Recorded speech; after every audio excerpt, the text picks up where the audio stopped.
everyone, I am Rebecca from ChemKnits, and I am super excited about today's project. I'm gonna make a knit blank out of a yarn, and then I'm gonna dye it in some kind of asymmetric colorway so it can be used as the contrasting color for the yoke of a sweater for today's lab partner, Relissa. Relissa, thank you so much for being my lab partner today. But before I talk about the yarn I'm going to be dyeing, I want to share a little story, and it's just really serendipitous how this came to be. So Relissa reached out to me, interested in me dyeing a sock blank, maybe fingering weight yarn, maybe DK, wanting to know what kind of options there were.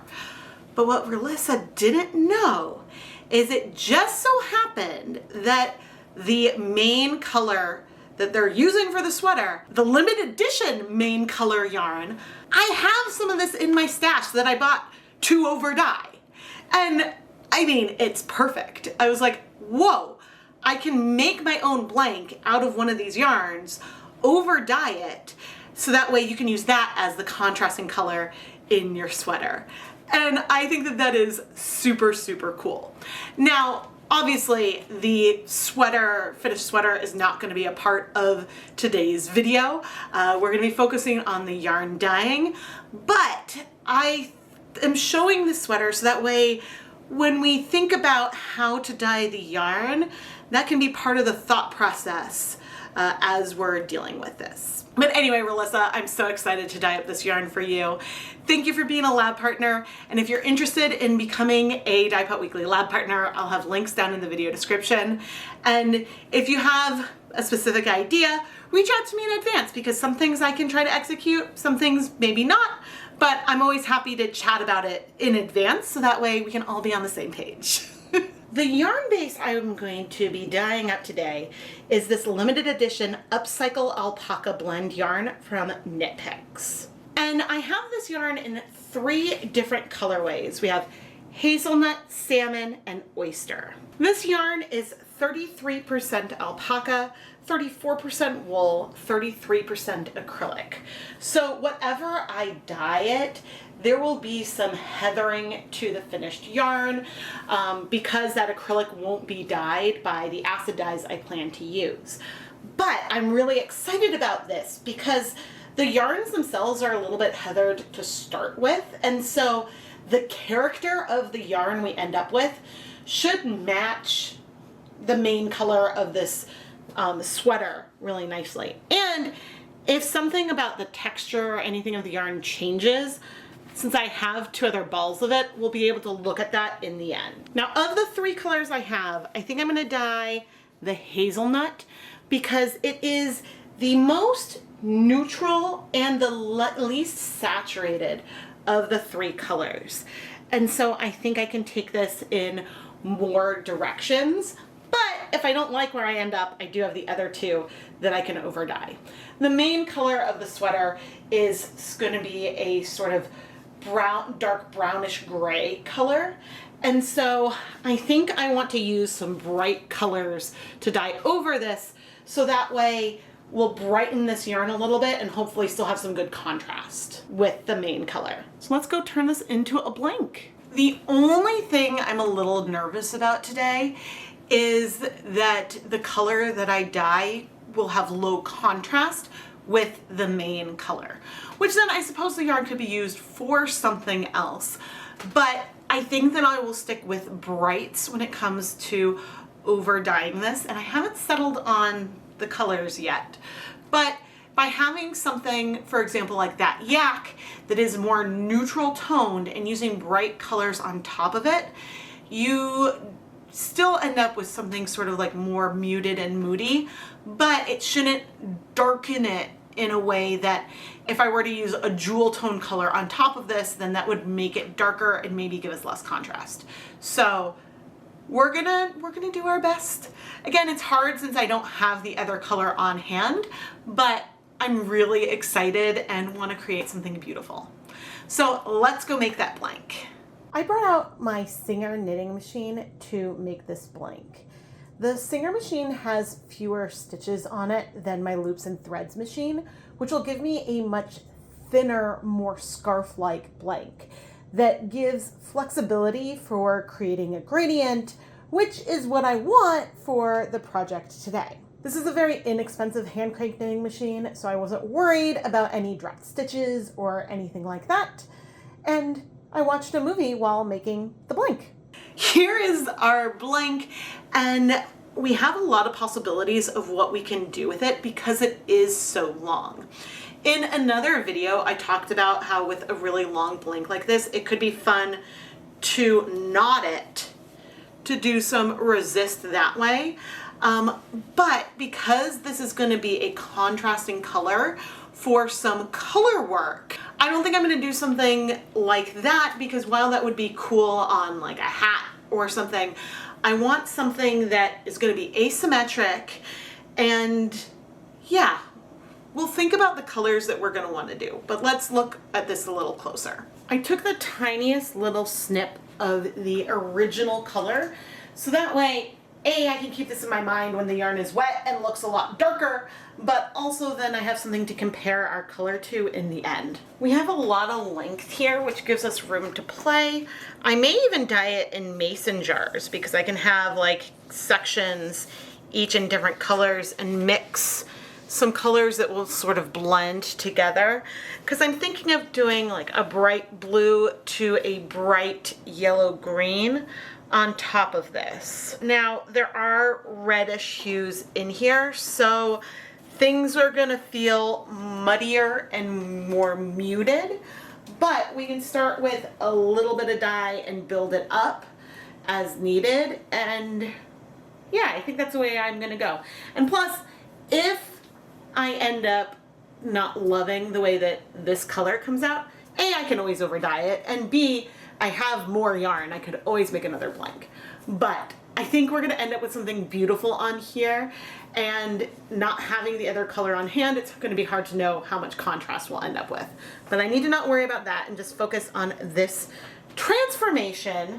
Okay, I think I like my thought of, even though there are some reddish tones in here, which I think will make some of our colors a little more muted, I think that'll still be fine and pretty. I think that it could be nice to go for, it's just feeling so pink to me right now, that's why I'm hesitating. But I think that, oh, you know what we can also do? We can add the yarn to the dye with no acid, and even though some of the colors would be in there, that just gives us some opportunities. I'm feeling nervous, clearly, but I think I want to do a bright green that is a little bit on the yellow side, and then bring it all the way to sort of like a really bright blue. And those are the dye colors, which will be muted on here. I'm debating this a ton. But anyway, I want to pre-soak this. This is just plain tap water, no acid, overnight. And, oh, you know something else we could do? We could put a little bit of dye just like on a spot, so then I can see what I think that that's gonna do. That's an idea. But anyway, I'm gonna let this soak overnight, so then we can make sure all of the fibers are well saturated. And tomorrow I'll pull some colors so we can dye this. My goal is to create a gradient today. And after waffling between cool tone colors and sunset colors, I decided I'm going to stick with my original plan of these cool tone colors. And so we have Dharma acid dyes in Radioactive, Spearmint Breeze, and Caribbean Blue. I want the green and the blue to sort of be the ends, either end of the colorway. And then I have the spearmint here just to help with mixing our intermediate colors. Okay, for mixing the colors, I have a 1/4 cup of water in 4 cups, and I poured the dye stalks into some other containers just to help us get a sense. And the reason for the water in these containers is that it'll make it a little easier for me to look at it and see the color. Plus, then when I test the colors, we won't be using quite as much of the dye. So we're starting with 5 milliliters on each end, which I'm probably going to end up doubling to 10 milliliters. But I figured let's start low and we can always add more dye. So right now we got a nice blue, and a nice green that is green but on that yellower side. And let's actually add 2 drops of the spearmint to this green. Go ahead and do 2 more. Okay, I know that may not make a huge difference, but okay, and if we took a look at the mint on its own, you can see it's a very green, I mean it's far away, it's a very green color. And I think I want something sort of like in between it. So why don't we try doing around 2.5 milliliters of mint, about 2.5 milliliters of radioactive. See where that gives us. Ooh, that's a really, really pretty green that maybe I like a little better than our original like green. Maybe I'll get one more cup. But anyway, I'm gonna tinker a little bit until I find the colors that I'm happy with, and I'll tell you what the final proportions are. There are better ways to do it than this trial and error, but I want to let the colors speak to me and have 4 colors that feel like they go nicely together. Okay, our second row, this row represents the 5 colors we have, even though we're not going to be using this one.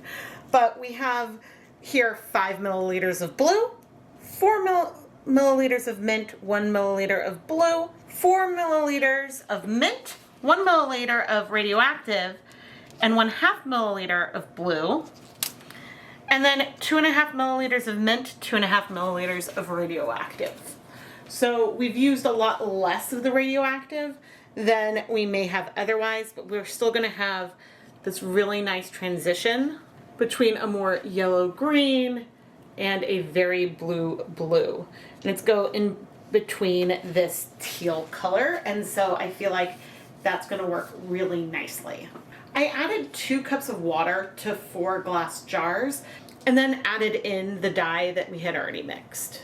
It is worth noting that sometimes checking your colors on a paper towel isn't the best representation of what the colors may look like on the yarn, because some dyes sort of shift their color a little bit once you add acid or heat. And so that's worth keeping in mind, but with these colors, this should give us a pretty good mix and gradient of them. We have the hues that I think I want. We may want to shift the intensities, but I'm gonna go bring over our yarn now. Yarn that I've divided roughly into 4 equal sections.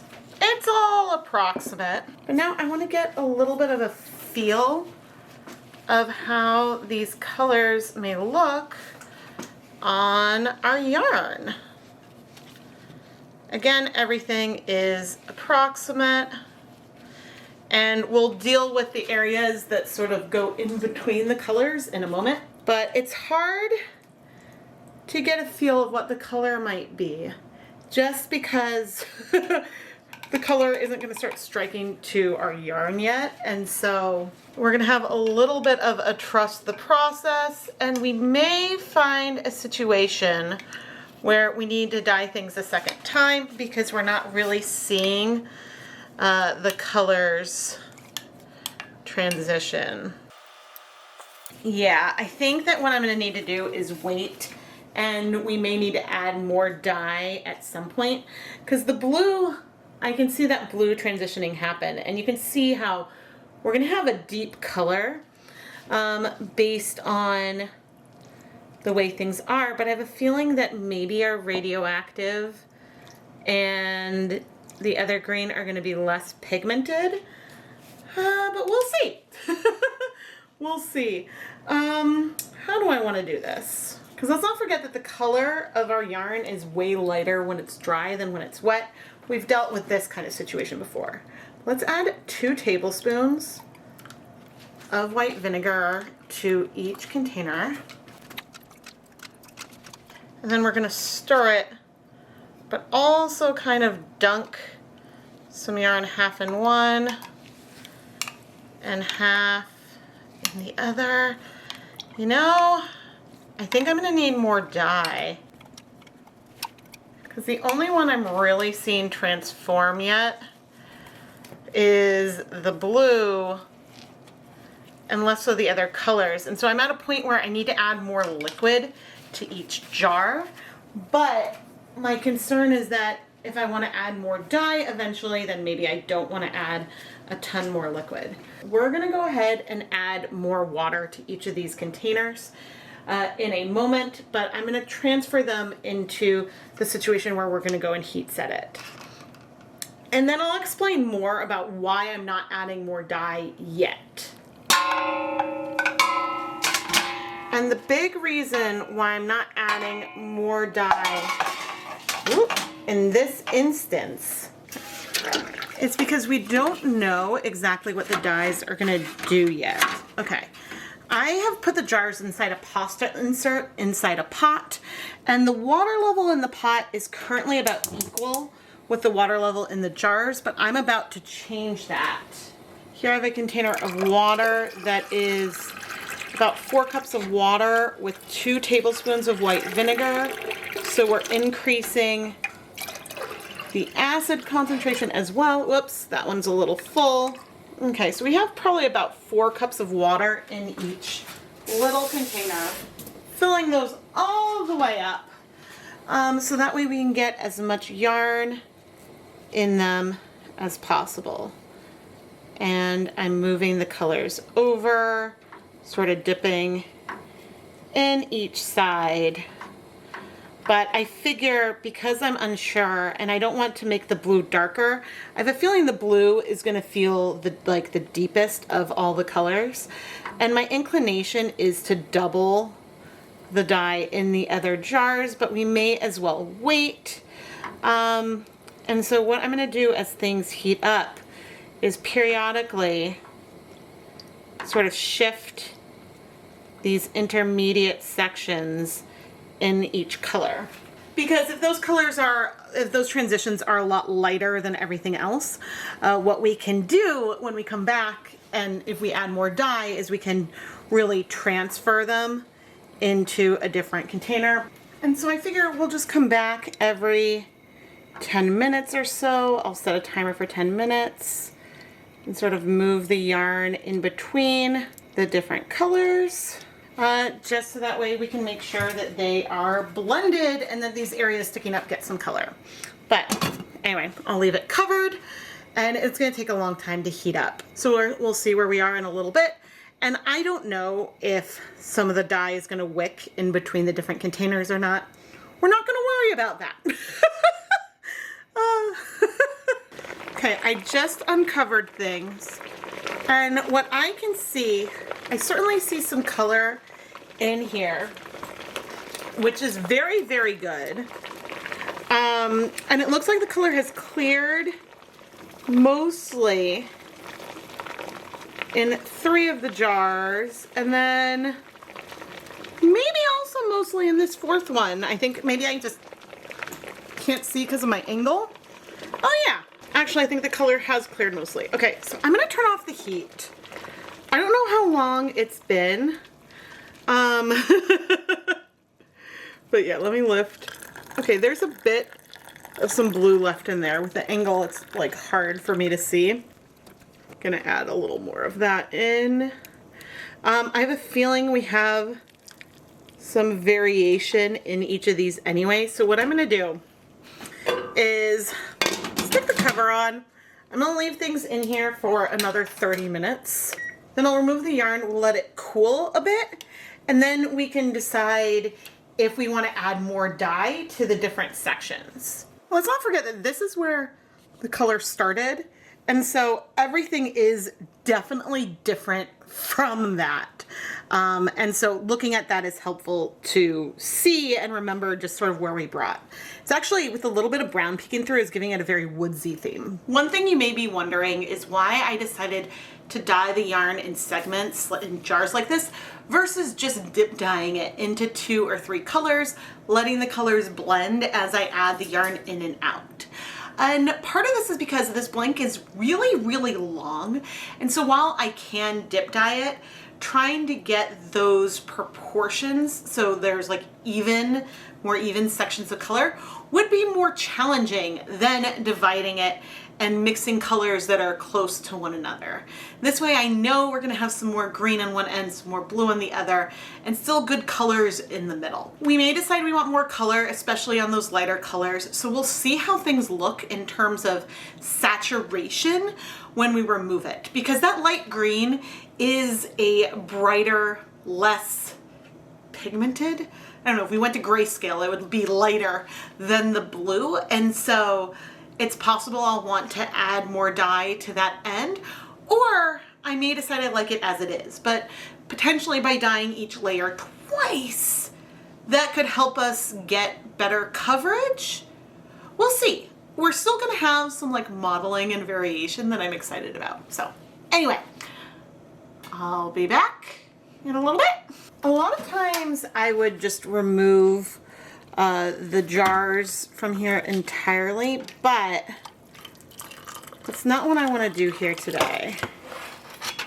I'm just going to slowly, one at a time, take them and bring them. I know some dye is going to, some of that remnant is leaking out, into a pan, which we can take a closer look at.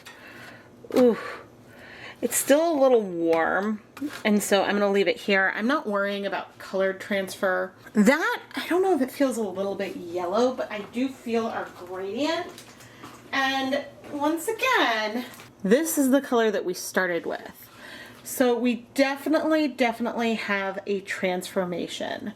But again, I'm gonna let things cool and then we'll take a closer look to decide if we want to add more color down at that end. And one reason why I may not want to add more color, oh, I think I forgot that we only had 5 milliliters of color. I think in my head I was thinking that it was 10. So we could and probably will add more color, maybe to like those two. Okay, I feel better because I thought that I had added 10 milliliters or 0.1 grams of dye on about 25 grams of yarn.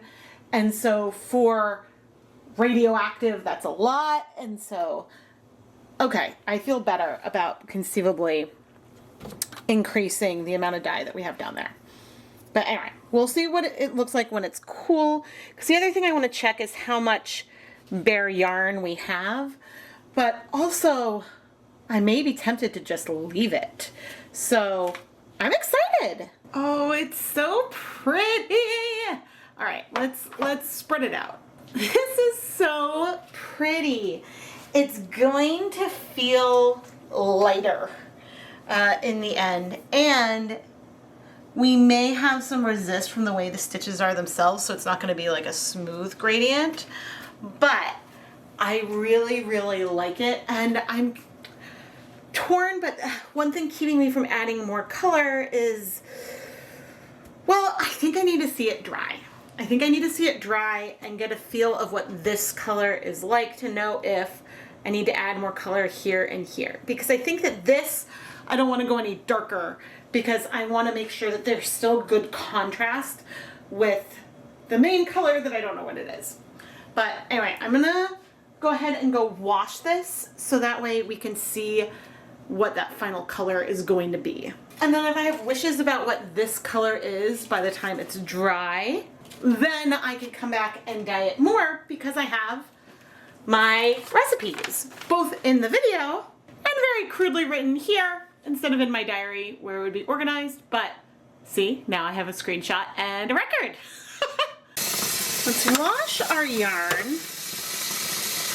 in some cooled off water. I'm gonna add a little bit of some dish soap.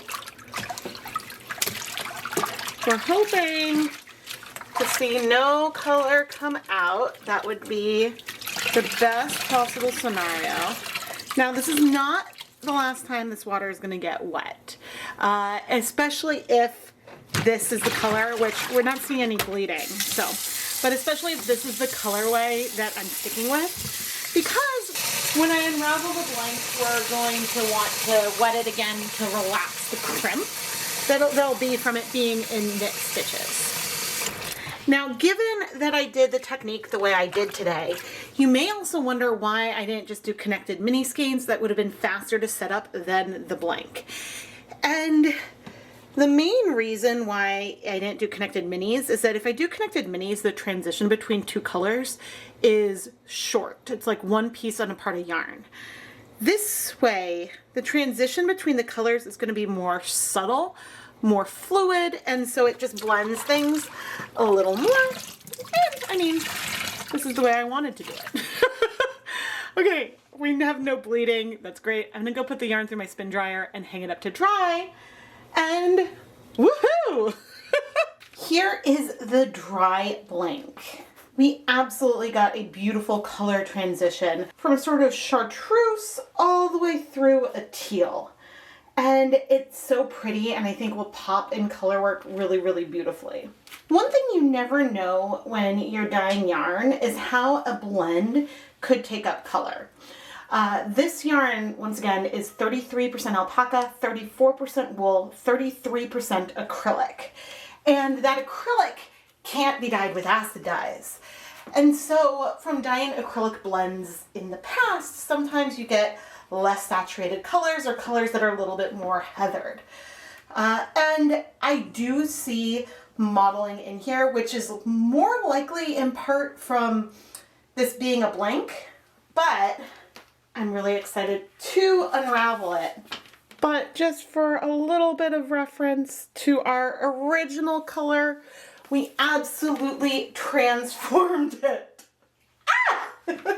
Now it is time for me to start unraveling the blank. And thankfully, it seems like it's gonna go pretty well. Sometimes when you unravel things, if the yarn is at all grippy or sticky, then it could be a little hard to unravel. But so far, so good. I unraveled the blank onto the Nitty Nutty, and well, let's take a closer look at it. The gradient looks so smooth here. Oh, I'm so happy. I didn't notice as I was winding it obvious variegated patches as we transition from one color to another, because I think that there is a heathered and mottled quality from the way that the fibers in the yarn and the yarn that was in stitches picked up the colors, but it's just really, really soft and pretty. One perk of unraveling a soft blank like this by hand is you can get a feel of that color progression as you wind the yarn onto a Nitty Nutty. If I'm using my automated skein winder, things won't end up being quite as directional, like from the inside to the outside. It'll more be like top to bottom. And so you can still see the gradient as the yarn unravels, but it's harder to then pull it and be like, okay, this is what the gradient looks like in the end. But anyway, Relissa, I really, really hope you're gonna love this yarn. I'm so excited that I was able to dye the exact yarn base that you're using for your sweater. Now, the last thing that I need to do is relax this crimp a little bit. And the reason why I like to do that is because with the yarn crimped from being in knit stitches, it could get tangled pretty easily and therefore be a little harder to work with. You can see how it snaps up.